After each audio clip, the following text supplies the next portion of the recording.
A new report reveals for the first time in more than 3 years, rent prices across Canada have dropped.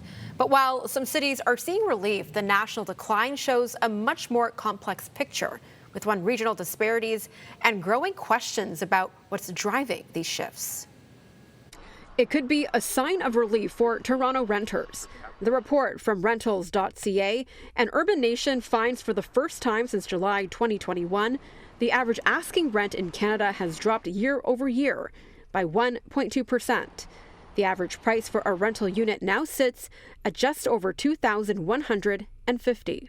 While this major drop may be good news for tenants in major urban centers, experts say the drop is driven by several factors, including shifts in the economy and changing migration patterns. It could be not just an outlier, but a behavioral response to what else is happening.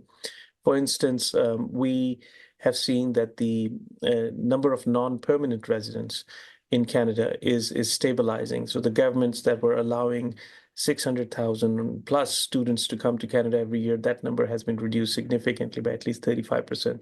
So that would have resulted in an ease in pressure on housing. While rents in provinces like British Columbia and Ontario have dropped 3.4% and nearly 6% respectively, provinces like Saskatchewan are seeing significant increases. In fact, rent prices in the Prairie province have surged by more than 17%, the highest in the country. Smaller communities are always more vulnerable to changes in demand because supply is not going to increase there in a meaningful way in a shorter period of time.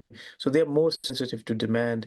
Though rents appear to be falling in some of Canada's most expensive cities, the shifting rental landscape raises questions like whether this could mark a shift in the housing market and impact overall affordability. What will happen is that we have to wait for November and December and the future months to see if this logic results into a trend. And if it doesn't, then you just know it's a blip.